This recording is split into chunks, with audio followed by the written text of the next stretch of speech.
So, what comes to your mind when you think of Jewish culture?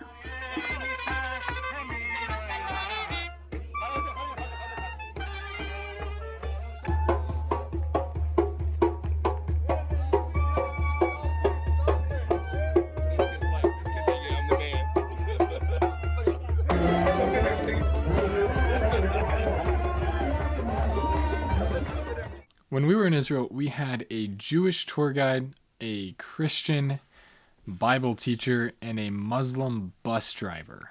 Now, that only happens in the land of Israel. But this video is going to be my personal take on the Jewish culture, on their personalities, on kind of the Jewish mindset, okay? And this is not supposed to be a generalization of all Jews, okay?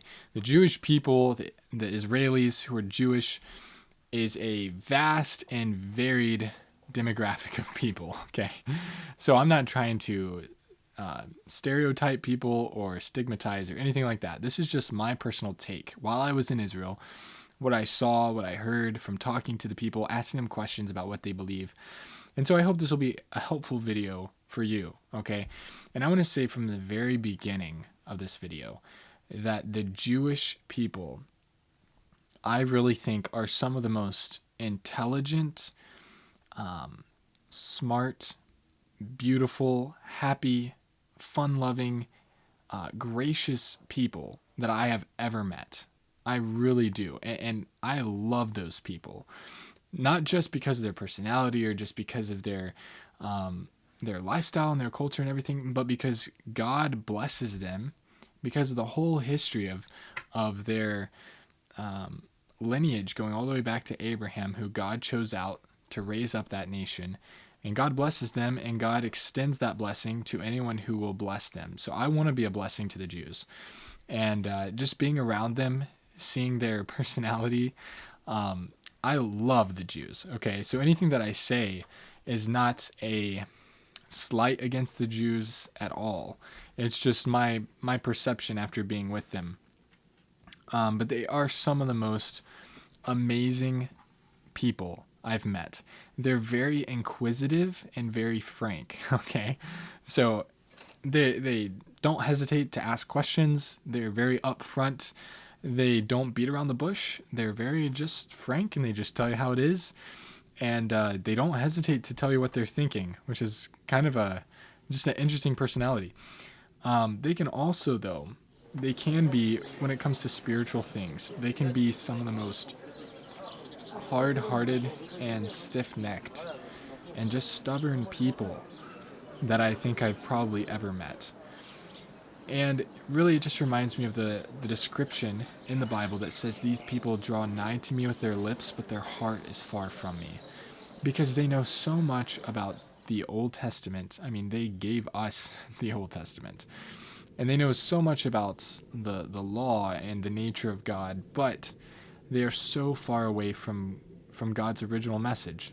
So some of the things that I have basically taken away from this trip after being around the Jews is that really one of the foundational issues is that they really do not believe Moses. And that's who they look up to, but they really don't believe him, because as Christ said, if they had believed Moses, then they would have believed him, because Moses spoke of Christ. So their rejection of Christ as the Messiah really proves that they don't actually believe all that Moses taught. But in reality, they believe a lot of the Talmud, a lot of their rabbis, a lot of their religious leaders, and it really makes them very similar to the Pharisees and the Sadducees and the religious leaders that we read about in the New Testament. And really the people who were in charge of leading Israel spiritually, but that actually led them away from God and led them to reject the Messiah. Okay, and really they look down upon the idea of a Messianic Jew, because they think that by accepting Christ, that is a denial and a rejection of their Jewish heritage. So they don't think there is any such thing as a Messianic Jew, because they say either you're a Jew or you're a Christ follower. But what I would want every Jew to know is that, as I've heard said before, the most Jewish thing that you can do is accept Christ as the Messiah. He is the Jewish Messiah of the Jewish people and of the whole world. And he literally was prophesied in the Jewish scriptures. He was born to Jewish parents. He is the Jewish Messiah. He is the King of the Jews, and he was crucified by his own people, but he loved them until his death. He died for them. And even though they crucified him, and really the crucifixion was at the hand of the Roman government, it was instigated by the Jewish religious officials, and it was basically what all the Jewish people asked for. And the Jews have a problem with that because when they read the New Testament and the disciples start preaching after Christ's resurrection and his ascension, and you hear messages from Peter and from Paul, and whenever they're talking to a Jewish audience, they say, "Whom ye crucified." And they're referring to the Jews. A lot of times they're actually directly speaking to the Jewish religious leaders, but they're lumping all of Jews in there, and they're saying, "You as a people, you crucified your own Messiah." And the modern day Jews have a big problem with that because they look at that and they basically equate that to anti-Semitism. And so they actually sometimes they think that anti-Semitism is taught in the Bible, a hatred for the Jews. And that is not what's happening there. That's actually a love for the Jews, where the disciples were reaching out to them, preaching the gospel to them, trying to get them to accept Christ and to believe in him, and telling them that if they repented of their sin, that Christ would save them, and that he would be their savior, that God would be a father to them, just like what was prophesied in the Old Testament. But it's just very interesting that sometimes the Jews today, they read the New Testament and they see it as anti-Jewish, okay? Because basically all the Jews are lumped in as having crucified Christ. And as one of the Jews that I talked to explained to me, the Bible in the New Testament, there's a couple places where it doesn't say, in the Gospels, where it doesn't say that the Sanhedrin crucified Christ, or that the Pharisees crucified Christ, or the Sadducees crucified Christ. It says the Jews crucified Christ. And the argument is made that not all the Jews crucified Christ, okay? But as a whole, it's talking about their nation, who God put in place to bring the Messiah. They rejected their Messiah as a whole. But the New Testament is not in any way anti-Semitic.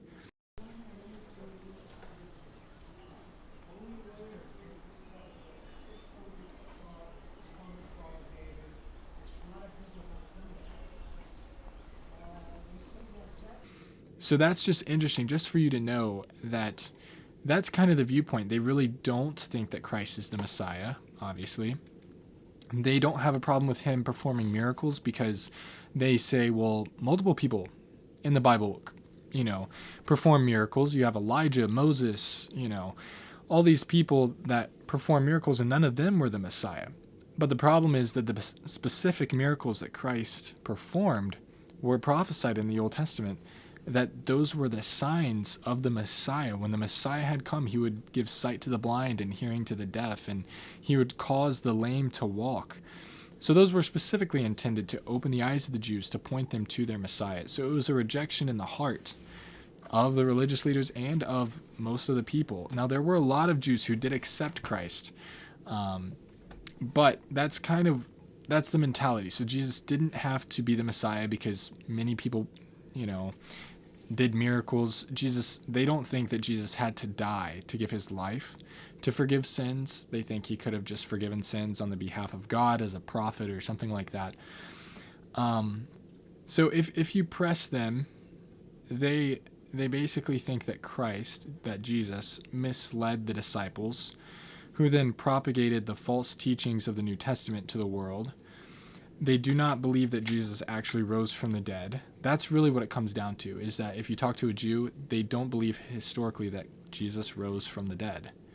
So therefore he's not God, and they're thinking. And in a very real sense, they're the modern Pharisees and Sadducees. They despise Jesus, and they blame the New Testament for anti-Semitism.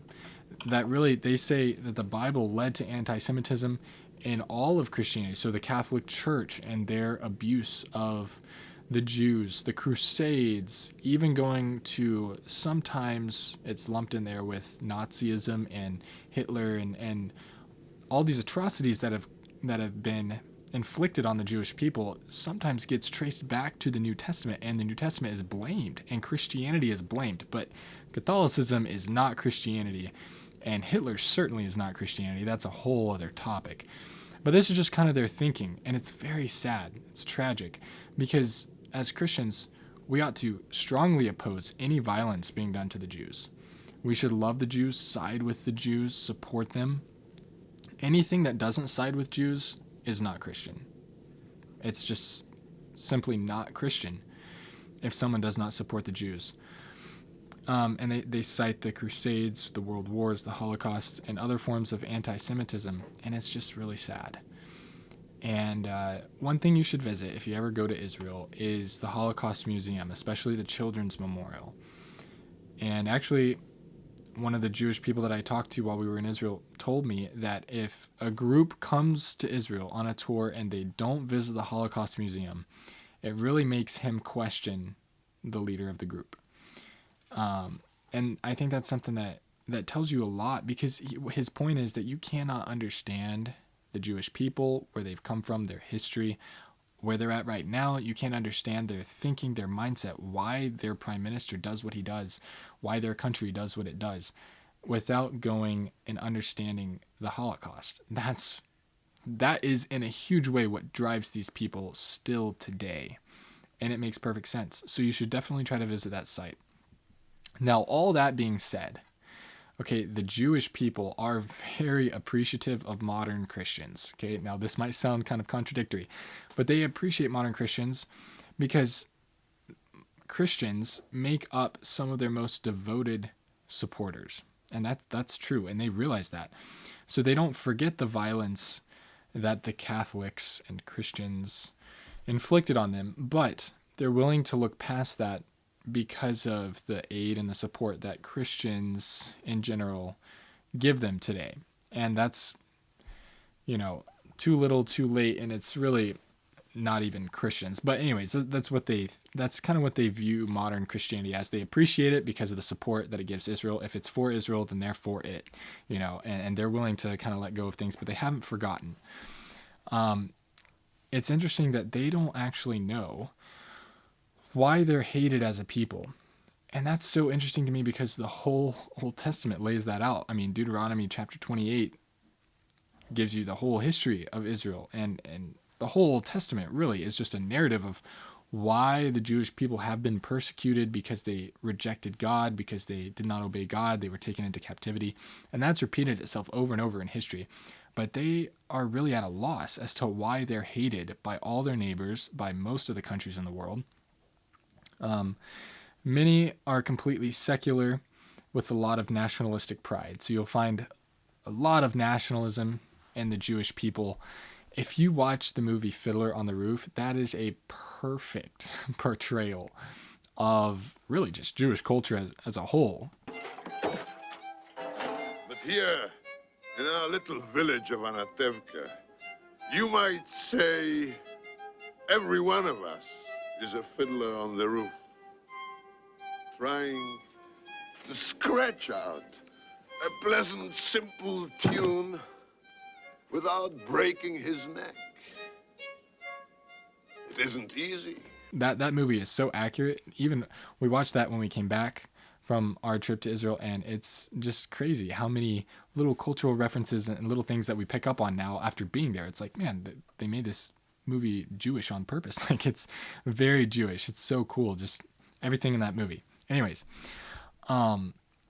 so really my message to the Jewish people is that I wish they would realize that gaining Christ does not take away at all from their Jewish identity.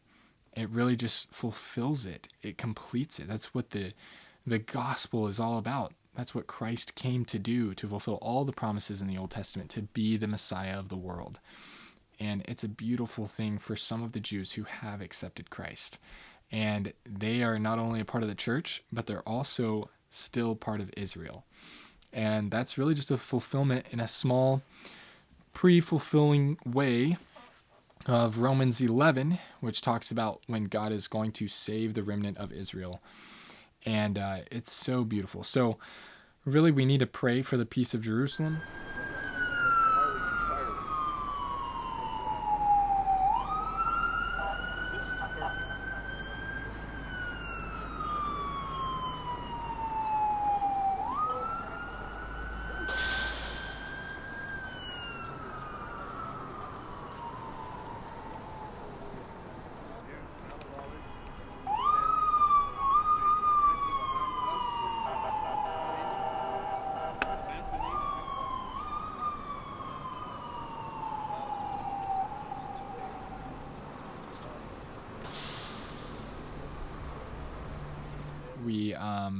We need to love the Jews. We need to support the Jews. It's biblical.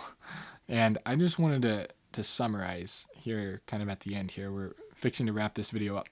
But I wanted to read from Romans chapter 10. This is a great, really a great kind of a way to sum up the Jews and who they are. And reading this, and then if you go to Israel, you'll see it and it'll make sense. But the passage says, Romans 10, starting in verse 1, he says, this is Paul writing, he says, "Brethren, my heart's desire and prayer to God for Israel is that they might be saved. For I bear them record that they have a zeal of God, but not according to knowledge. For they, being ignorant of God's righteousness, and going about to establish their own righteousness, have not submitted themselves unto the righteousness of God. For Christ is the end of the law, for righteousness to every one that believeth." And that's Romans 10, verses 1 through 4. So do be in prayer for Jews, for Israel. That's part of our job as Gentile believers, is to provoke them to jealousy of their own Savior, Christ, the Messiah. So I promised that I would share some Hebrew and Arabic phrases that are going to be helpful for you if you go over to Israel. So I'll give you a couple of those just real quick, okay? The first one of my favorite, is Yalla, which you've probably heard.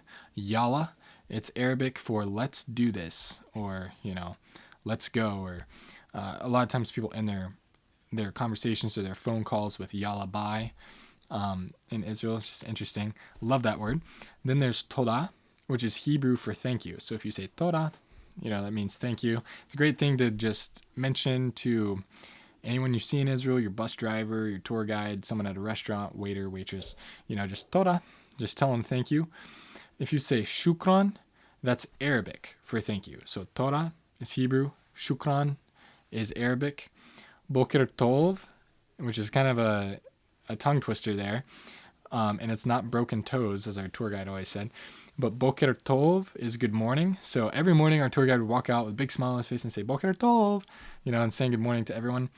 Then there's simcha, which is Hebrew for excuse me. If you're like trying to get by someone, or you're like trying to push out of the way, you say simcha, simcha. Then there's anabas bashuf, which is Arabic for I'm only looking. And that's a good tip. I think I'm saying it correctly. Anabas bashuf, which is I'm only looking. So if you're at a shop in Jerusalem or something, and there's all these people around trying to sell you something, you can just say Anabas bashuf, and it just means I'm only looking, so you're not acting like you're interested in buying something.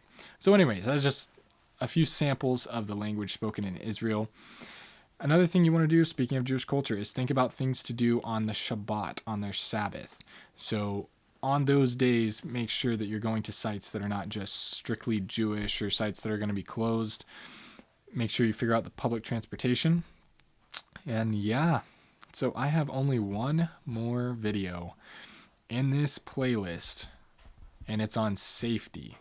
So I'm going to be uploading that next week, and I think it's going to give you a realistic, keyword realistic, idea of how safe it is to go to Israel and just to travel around in Israel. So tune in next week, and that's going to be the grand finale of this journey, getting you prepared to go on your trip to Israel, and this playlist and all this information. And I'm confident, I'm sure that after going through all this and watching all these videos, that you will be prepared to survive in Israel quite nicely.